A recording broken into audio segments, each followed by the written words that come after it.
m'appelle Hajar Graghi et je suis chargée de projet culturel, surtout dans le secteur de la musique et de la danse. En fait, moi j'ai commencé à 16 ans, surtout beaucoup dans le bénévolat culturel avec l'association Diversité, Marocain Pluriel. Et ensuite, j'ai beaucoup été intéressée par... j'ai fait en fait en licence Sciences Po et Relations internationales. Puis ensuite, j'ai découvert le master Direction de projet culturel et j'ai compris que si je voulais aller vers ce secteur-là, il fallait d'abord se former en fait dans les politiques publiques culturelles parce que ça passe d'abord par la politique, par la relation entre l'artiste et la société, entre l'artiste et ce qui est fait pour ces artistes dans un volet un peu plus politique, donc surtout politique publique culturelle. Ensuite, en revenant au Maroc, j'ai travaillé dans un cabinet de conseil qui s'appelle Kintco, salut Kintco, spécialisé en ingénierie culturelle. Eden, après, j'ai rejoint l'association 4S qui se dédie à la professionnalisation des DJ et producteurs dans les musiques électroniques et les arts numériques.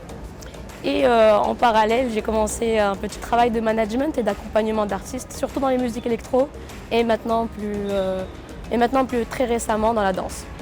Et quand je dis danse, je parle de danse urbaine, mais également danse contemporaine. Je dirais que, en fait, je suis moi-même danseuse et très tôt, dès 15 ans, j'ai commencé à aller prendre des cours de danse. J'ai un peu exploré les arts chorégraphiques, que ce soit au Maroc ou ailleurs. Et j'ai compris très vite que si la danse existe en tant que secteur, c'est parce qu'il y a des professionnels autour de cette discipline. Et j'ai voulu faire partie un peu de ces professionnels pour contribuer à mon niveau à la valorisation et au développement des projets des artistes. Et c'est comme ça que petit à petit, je me suis lancée dans cette aventure.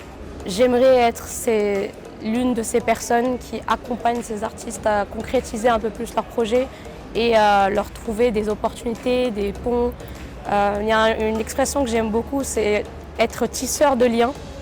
Et j'ai l'ambition de devenir cette personne qui tisse des liens entre les artistes et aussi fluidifie les ponts entre les disciplines.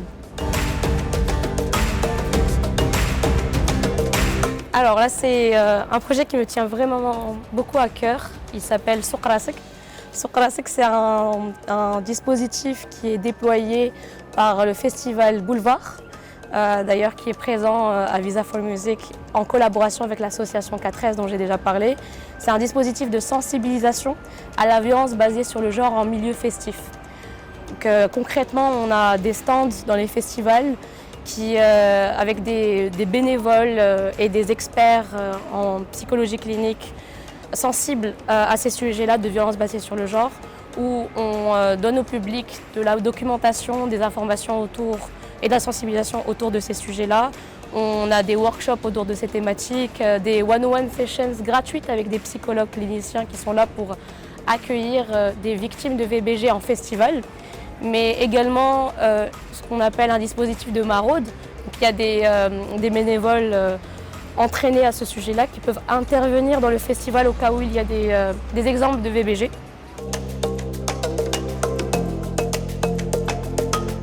Je pense que la meilleure difficulté que j'ai trouvée, c'est en même temps un challenge et une opportunité de justement avoir de meilleurs skills et de nouveaux skills, c'est la gestion des imprévus.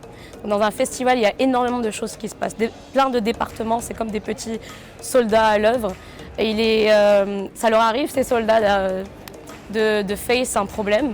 Et nous, en tant que directeur de prod ou personne qui travaille dans la prod, on doit avoir ce sang-froid qui va te permettre d'agir très rapidement sans tomber dans le stress. Je pense que l'un des meilleurs moments dans ma carrière, ça a été quand j'ai compris que je ne voulais plus être dans un bureau. C'est-à-dire j'ai toujours été salariée jusqu'à récemment, où je suis passée freelance.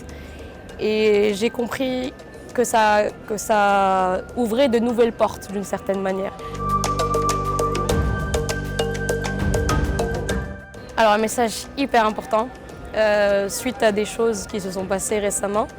Je pense que chaque artiste, chaque professionnel est confronté à ça, c'est-à-dire devoir prendre des décisions qui peuvent te désaligner avec toi-même et avec tes objectifs.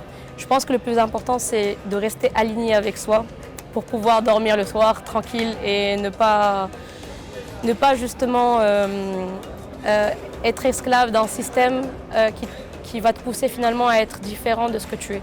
Donc soit reste aligné avec toi-même et fais les choses que tu aimes.